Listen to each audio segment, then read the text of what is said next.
I've been finding it hard to write recently. No concentration. No real ideas coming to mind. But I have written something today. And yes, it's associated with this world in which we now live. It's just called New Normal, catchphrase that is on everyone's lips.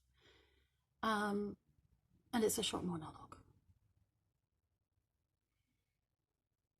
I teeter on the spray-painted orange line beneath my toes.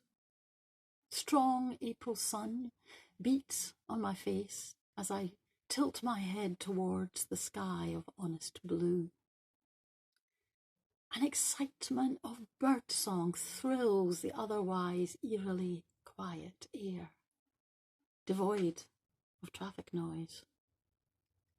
It's tough to stand still without fidgeting, to be, tuning out the strange embarrassment of knowing that there are static strangers silently standing 2 meters to my left, 2 meters to my right, whose gaze it feels essential to avoid.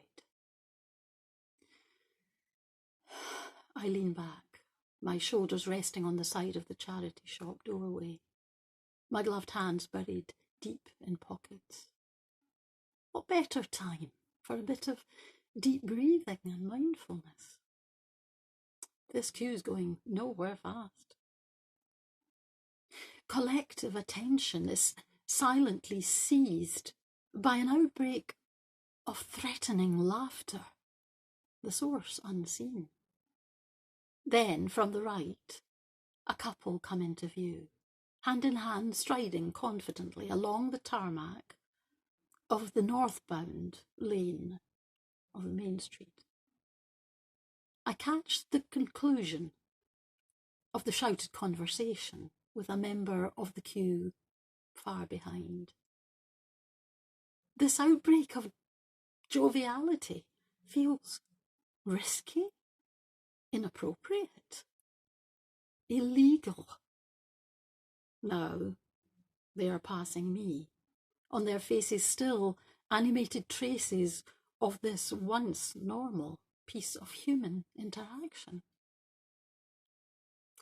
More solitary figures, some securely masked, emerge from side streets, assessing the ever-lengthening string of strangers, weighing up the odds, length of weight and degree of danger placed on the scales with the nature of their need. A postie pushes his scarlet trolley from one closed business to the next, collecting smiles and thumbs up as he goes. I turn to the left to face the back view of the figure ahead, the next link in this immobile chain gang, a short, slight, hooded male who intermittently is hauling from one orange line to the next, 2 black bags billowing with packages mummified by parcel tape.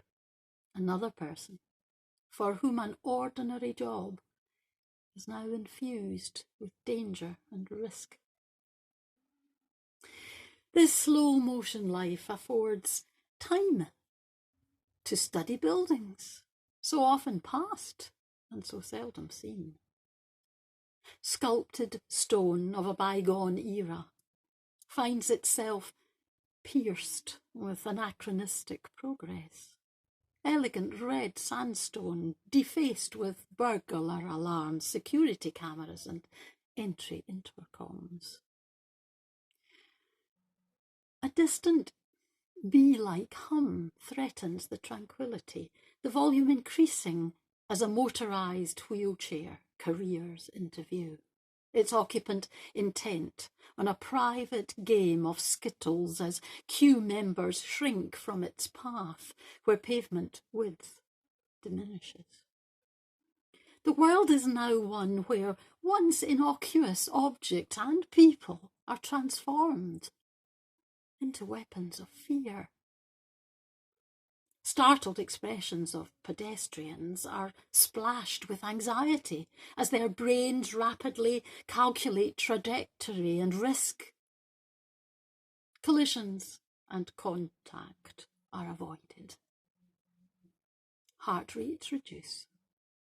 Shoulders drop a little. And stillness settles like dust. My eyes rest upon the traffic lights, continuing their colourful sequence, their familiar beeping tone, only occasionally bringing a solitary vehicle to a fruitless halt. It's a delivery van, the driver hunched over the wheel, his knuckles white with tension. And for a moment, he becomes spotlit in the heartfelt gratitude of the collective queue who spontaneously wave and clap and cheer his progress along the street. Another unsung hero who is helping each of us stay alive. I watch and track the queue's progress, reflected in the plate glass windows of the shops opposite, as one by one customers vanish into the post office until it's my turn to be swallowed up.